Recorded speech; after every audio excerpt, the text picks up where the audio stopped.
आप लोग, स्वागत है आपका फिर से चुगला गैलेक्सी में।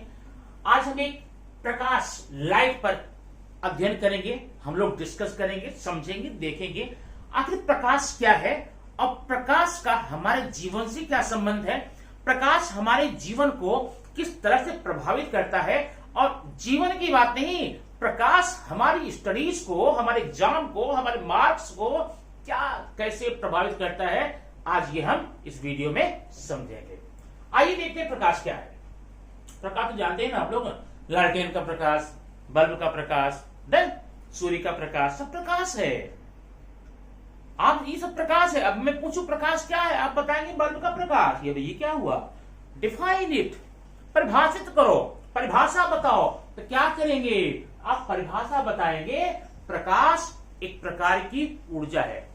Light is a type of energy. प्रकाश एक प्रकार की ऊर्जा है जो कि हमें देखने में सहायता करती है। Light is a type of energy which help us to see the objects. बस इतनी सी बात है प्रकाश के बारे में।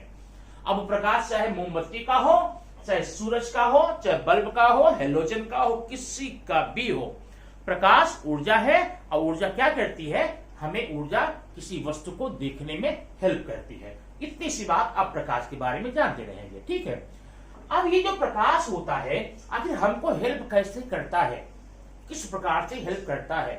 प्रकाश हमारी हेल्प तब तक नहीं कर सकता जब तक कि गमन नहीं करेगा। ये बल्ब से जो लाइट आ रही मेरे पास ना, जो बल्ब के उजाले में कुछ देख पा रहा हूं, उसका सीधा मतलब यह है वो लाइट वहां से निकल करके मेरी आंखों तक पहुंच रही है। मतलब लाइट क्या करेगी, गमन करेगी, लोकोमोशन, मूवमेंट करेगी। और जब तक लाइट मूवमेंट नहीं करेगी, जब तक लाइट में गति नहीं होगा, वेलोसिटी नहीं होगी, तब तक वह लाइट आपके किसी काम की नहीं है। अब सूरज से निकलने वाली प्रकाश की जो किरणें होती हैं, आप उसकी सहायता दिन में ढेर सारी चीजें देखते हैं। लेकिन कैसे, क्योंकि सूर्य से जो प्रकाश की किरणें निकलती हैं वो सीधे वहां से निकल करके हम तक पहुंचती हैं, गमन करती हैं। मेरा कुल मिलाकर कहने का मतलब ये कि प्रकाश जो है गमन करता है। अब इसका गमन जो है माध्यम या स्थितियों पर, कंडीशन पर, इसके मार्ग के आकार पे डिपेंड करता है। गमन कैसे करता है और उस गमन करने पे क्या क्या चीजें होती हैं। अब प्रकाश को गमन करने के लिए मीडियम की आवश्यकता होती है, माध्यम की आवश्यकता होती है। याद रखना, प्रकाश कभी निर्वात में गमन नहीं करता। प्रकाश को गमन करने के लिए क्या चाहिए, माध्यम। अब वो माध्यम ठोस, द्रव, गैस कुछ भी हो सकता है, लेकिन माध्यम is compulsory, medium is compulsory for the movement of the light, ठीक है। अब जब ये प्रकाश गमन करेगा तो तीन स्थितियां हो गई। पहली बात ये कि जो प्रकाश होता है वो सीधी रेखा में गमन करता है। प्रकाश कभी ऐसा नहीं कि मैंने टॉर्च की रोशनी यहां जलाई, आगे जाके दीवार थी, वो मुड़कर दरवाजे से बाहर गई। प्रकाश मुड़ता नहीं, प्रकाश हमेशा सीधी रेखा में ही गमन करता है। ये प्रकाश की विशेषता होती है, ठीक है। अब इसका एग्जाम्पल, इसका प्रैक्टिकल हम बाद में बता देंगे। आज चलते हैं। तो जब प्रकाश सीधी रेखा में गमन करता है, अब प्रकाश के मार्ग में कुछ चीजें आ सकती हैं। क्या क्या, या तो अपारदर्शी, अपारदर्शी माने अपारदर्शी मतलब जिसमें आर पार दिखाई न दे, या फिर पारदर्शी जिसमें आसपास दिखता हो। तो दो चीजें आ सकती हैं, पारदर्शी और अपारदर्शी। और एक है चमकदार, एक है खुरदुरी, अवशोषक। सब में अलग अलग इस गमन विधियां हैं। पहले हम देखेंगे पारदर्शी माध्यम में जब प्रकाश चलता है तो क्या होता है और कैसे होता है। उसके लिए, इसे समझने के लिए आपको, चलिए हम आपको घर में आपके लेके चलते हैं। यह प्रैक्टिकल आप अपने घर में कीजिएगा, क्योंकि देखो साइंस एक ऐसी चीज है।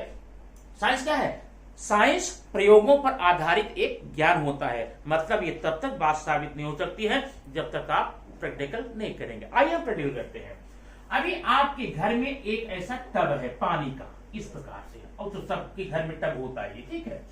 अब ये देखना, इसमें पानी भरा है और ये पानी क्लियर क्रिस्टल है, स्वच्छ है। याद रखना, ये पानी एकदम साफ है, आर पार दिख रहा है। अब उसी पानी में हम क्या करेंगे, एक लेंगे छड़ी लंबी सी, जो कि इस टब की गहराई से लंबी हो, ठीक है। अब उस छड़ी को हम इसमें पानी में तिरछे डालेंगे, ऐसे ऐसे इसको हम डाल देंगे। ये छड़ी पानी की है, देखिए। अब ये जो छड़ी आप पानी में डालेंगे तो ध्यान से देखना, छड़ी आपको ऐसी नहीं दिखेगी छड़ी, बल्कि ऐसे दिखे, ऐसे। यहां से ये क्या हुआ, मुड़ी हुई दिखेगी, ऐसे सीधे नहीं दिखेगी, ये यहां से मुड़ी हुई दिखेगी, ठीक है। अब इसको अगर हम प्रकाश मान लें, इस छड़ी को प्रकाश की किरण मान लें, तो हमने क्या देखा, देखिए ये ऊपर एयर है, हवा है, ये नीचे वाटर है, पानी है। माने एक माध्यम हो गया एयर और एक माध्यम हो गया वाटर, पानी, ठीक है। तो जब प्रकाश की किरण हवा से पानी में प्रवेश की, या जब प्रकाश की किरण एक माध्यम से दूसरे माध्यम में प्रवेश की, तो आपने क्या देखा, प्रकाश के मार्ग में विचलन होता है। प्रकाश के मार्ग में क्या होता है, विचलन होता है, वह सीधे मार्ग से नहीं जाती है, ठीक है। हुआ ना यहां पर। अब आपने देख लिया, जब भी प्रकाश की किरणें एक पारदर्शी माध्यम से दूसरे पारदर्शी माध्यम में प्रवेश करेगी तो वह सीधे मार्ग से नहीं जाएगी, उसके मार्ग में क्या होगा, विचलन होगा, माने अपने मार्ग से हट जाएगी। हटती है ना, आपने यहां पर देख लिया। तो ये जो हटेगी, इसकी कंडीशन है। कंडीशन क्या है, जो प्रकाश की किरणों में उनके मार्ग में विचलन तभी होगा जब वो तिरछे मार्ग से जाएंगी, ठीक है ना। तिरछे मार्ग से सीधा अगर कोई किरण आएगी, उसके मार्ग में किसी प्रकार का विचलन आप नहीं देखेंगे, ठीक है। तो इसी विचलन को, ये जो मैं बार बार विचलन बोल रहा हूं, इसी विचलन को ही हम कहते हैं अपवर्तन। अपवर्तन, रेफ्रैक्शन, रेफ्रैक्शन कहते हैं, ठीक है। रेफ्रैक्शन ऑफ लाइट। अब जरा इसको शब्दों को ध्यान देखना। प्रकाश का अपवर्तन क्या है, जब प्रकाश की किरणें एक पारदर्शी माध्यम से दूसरे पारदर्शी माध्यम में तिरछे मार्ग से प्रवेश करती हैं, इनके मार्ग में विचलन हो जाता है। इस विचलन होने की क्रिया को, विचलन को नहीं, विचलन होने की क्रिया को हम बोलते हैं प्रकाश का अपवर्तन, द रिफ्लेक्शन ऑफ लाइट। ये आपने डिफाइन कर लिया, आपने ये परिभाषा बना लिया, ठीक है। परिभाषा आपकी ये होगी कि जब प्रकाश की किरणें एक पारदर्शी माध्यम से दूसरे पारदर्शी माध्यम में जाती हैं, इनके मार्ग में, तिरछे मार्ग से, तो इनके मार्ग में विचलन होता है। और इस विचलन होने की घटना को, क्रिया को, संक्रिया को हम क्या बोलते हैं, प्रकाश का अपवर्तन, रिफ्लेक्शन ऑफ लाइट। तो आपने रिफ्लेक्शन ऑफ लाइट तो देख लिया। अब जरा हमें यह समझना है कि आखिर ये होता कैसे है। सुने, नंबर 1, जब प्रकाश की किरण एक पारदर्शी से दूसरे में जाएगी, मतलब दो माध्यम है और दोनों पारदर्शी हैं, यहां पर एक हवा है और एक पानी है, एयर है, वाटर है। तो इसमें से एक माध्यम विरल होगा और एक सघन होगा, एक होगा विरल और एक होगा सघन, ठीक है। अब ध्यान देना, जब प्रकाश की किरण विरल माध्यम में गमन करेगी तो इसका वेग तीव्र होगा, इसका वेग तीव्र होगा। लेकिन जब एकाएक वही प्रकाश की किरण विरल माध्यम से पानी में, सघन में प्रवेश करेगी तो इसके वेग में कमी आ जाएगी।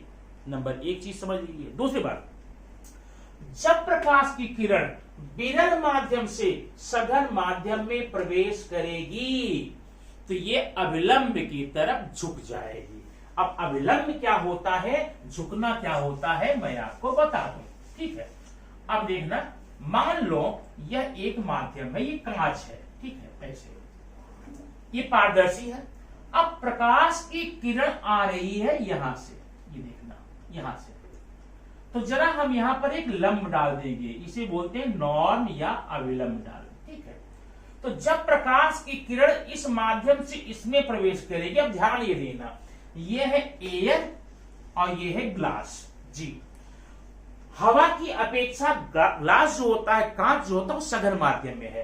तो ये प्रकाश की किरण को जाना चाहिए था ऐसे, यही मार्ग है इसका, लेकिन ऐसा नहीं जाती। ये क्या करती है, यहां आने पर इसका ये मुड़ जाती है। किधर मुड़ जाती है, अविलंब की तरफ, इसको बोलते हैं अभिलंब एन, अभिलंब की तरफ मुड़ जाती है। अब ध्यान देना, जब प्रकाश की किरण विरल माध्यम से सघन माध्यम में जाएगी तो दो काम याद रखना। कौन कौन सा? एक तो उनका वेग घट जाएगा और दूसरा ये प्रकाश की किरणें अभिलंब की तरफ झुक जाएगी। अब फिर देखना, अब जरा यहां देखना, अगर मान लो मैं कांच है ये, अब कांच से अब प्रकाश किरण कहां निकलेगी? बाहर निकलेगी ना, यहां पर एक अभिलंब डालेंगे, ये देखिए अभिलंब ये है नॉर्म। अब ये जब कांच से हवा में जाएगी मतलब इसका वेग यहां पर कम था, यहां पर वेग ज्यादा हो जाएगा, और वेग ज्यादा हो जाएगा तो ये अभिलंब से दूर हट जाएगी, ऐसे ये देखना। इस प्रकार से प्रकाश की किरणों के मार्ग में विचलन हो रहा है। याद रखना, क्या हो रहा है? विचलन हो रहा है। अब कैसे? हवा से कांच में आने पे क्या हुआ? वेग कम हुआ, वेग कम हुआ और क्या हुआ? ये अभिलंब की तरफ झुक गई। लेकिन जब कांच से हवा में निकली तो इसका वेग बढ़ गया, और वेग बढ़ने के साथ साथ और क्या हुआ? इसका जो कोण था अभिलंब से दूर हट गई, कोण बढ़ गया। इतनी चीज आपने सीख ली, ठीक है। अब इसमें कौन कौन सी चीजों को क्या बोलेंगे जरा ये देखना। ये आपको डायग्राम कभी कभी एग्जामिनेशन में आ जाता है और बोलता है नामांकन करो, नॉमिनेट द, अब यहां नंबरिंग कर देगा, नंबर 1, नंबर 2, नंबर 3 बॉक्स बना देगा, वो लोग nominate the figure as per the numbers, जहां जहां पर नंबर लिखे गए वहां पर नॉमिनेट करो। तो आइए हम पहले देख लेते हैं क्या क्या किसका नाम है। तो जो किरणें ये आ रही हैं, जो आ रही हैं, आगमन हो रहा है, इनको बोलते हैं आपतित, आपतित किरण। याद रखना, आपतित किरण बोलेंगे या आपाती किरण भी बोलेंगे, इंसिडेंस रे, इंसिडेंस रे, ठीक है। और जो इस तरफ निकल रही है, माध्यम को पार करके जा रही है, उसको बोलेंगे अपवर्तित किरण, अपवर्तित किरण, ठीक है। तो ये हो गया आपतित किरण, ये अपवर्तित किरण। और ये जो लंब है इसको बोलेंगे अभिलंब, यन से दिखाते हैं, नॉर्म बोलते हैं, अभिलंब, ठीक है। उसके बाद ध्यान देना, ये जो कोण बना है अभिलंब और आपतित किरण के बीच, इसको बोलेंगे आपतन कोण। क्या बोलेंगे? मैं यहां लिख देता हूं, आपतन कोण बोलेंगे, ठीक है। और इसको साइन आई से दिखाएंगे, sine I, I for incidence angle. और जो कोण नीचे बना हुआ है उसको बोलेंगे अपवर्तन कोण, अपवर्तन कोण। इसको दिखाएंगे साइन आर से, यहां साइन आर, ठीक है ना, रिफ्रैक्टेड एंगल। अब जरा फिर देखना, अब जब इस कोण को देखेंगे तो चूंकि किरण यहां पे आ रही है तो ये भी आपतन कोण हो जाएगा, लेकिन ये जो कोण बाहर बनेगा इसको साइन ई बोलते हैं, साइन ई। अब साइन ई क्यों बोलते हैं? ई फॉर इमर्जिंग, इमर्ज माने बाहर निकलने वाला, इसको बोलते हैं निर्गत कोण, निर्गत कोण, ठीक है। तो इतने इसके नामांकन हो गए, नाम आप याद रखना। Sine I means incidence angle, I for incidence, और साइन आर माने रिफ्रैक्टेड एंगल, और ये तो वही रहेगा। और ये साइन ई क्या है? इमर्जिंग एंगल, ठीक है, निर्गत कोण। तो ये आकृति आपने समझ ली है। और प्रकाश की किरणें जब एक माध्यम से दूसरे माध्यम में चलती हैं उसमें क्या क्या परिवर्तन, क्या क्या घटनाएं होती है आपने देखा। घटनाएं क्या होती हैं? जब भी किरणें माध्यम बदलेंगी उनके वेग में बदलाव आएगा। वेग में बदलाव कैसे आएगा? अगर वो विरल से सघन में जाएंगी तो उनका वेग घट जाएगा, और सघन से विरल में जाएंगी तो वेग बढ़ जाएगा, नंबर एक। दूसरी बात, अगर प्रकाश की किरणें विरल माध्यम से सघन में जाती हैं तो अभिलंब की तरफ झुक जाती हैं, और अगर सघन से विरल में जाती हैं वो अभिलंब से दूर हट जाती हैं। इतनी बातें आपको याद रखनी पड़ेगी, क्योंकि आगे आने वाले ढेर सारे प्रश्नों में इन सब की जरूरत पड़ेगी। और जरा फिगर याद रखना, ये कैसे आपको यहाँ पर नाम क्या है, नॉमिनेशन क्या है, नामांकन क्या है, ये आपके काम में आएगा। अब आइए हम देखते हैं अपवर्तन का नियम, लॉ ऑफ रिफ्रैक्शन। अपवर्तन का नियम। अब ये नियम क्या है पर ध्यान देना। मैं यहां फिगर बना देता हूं तब आपको समझ में आ जाएगा पूरा। ये देखिए आपतन कोण है और ये अभिलंब है, ये अपवर्तन कोण है, ठीक है। ऐसा एन नंबर 1, ध्यान देना, आपतित किरण, अपवर्तित किरण और अभिलंब तीनों एक ही प्रतल में होते हैं। Incidence rays, refracted rays and normals all are on the same plane, एक ही प्लेन होते हैं। नंबर 1 हो गया। Number 2,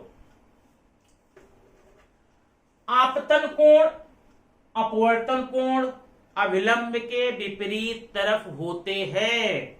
incidence angle, refracted angle both are at the opposite side of the normal. ये आपका नॉर्म है ना, ये आपका अभिलंब है ना, अभिलंब के अपोजिट, माने ये देखिए ये लेफ्ट में है तो ये राइट में होगा। नंबर 2 हो गया। नंबर 3 देखना इंपॉर्टेंट जो है, इसमें आपतन कोण और अपवर्तन कोण साइन आर, इनका मान हमेशा कांस्टेंट होता है, नियतांक होता है, माने इनका जो अनुपात आता है हमेशा स्थिर होता है। ये है आपके आपतन अपवर्तन के नियम हो गया। आपतन कोण अपवर्तन कोण का अनुपात हमेशा स्थिर होता है, यह है अपवर्तन, यह है अपवर्तन के नियम, ठीक है। अब यह अपवर्तन का नियम आप अच्छे से तैयार कीजिए। इस पर आने वाले वैज्ञानिक कारण वाले जो क्वेश्चन होते हैं, जो घटक होते हैं, वो आपको हम नेक्स्ट वीडियो में देखेंगे। आप इसको जितने अच्छे ढंग से कंफर्म किए रहेंगे, वो आगे का पोर्शन आपको उतनी आसानी से, उतने ही अच्छे से कंफर्म हो जाएगा। तब तक के लिए थैंक यू वेरी मच। फिर मिलेंगे नेक्स्ट वीडियो में।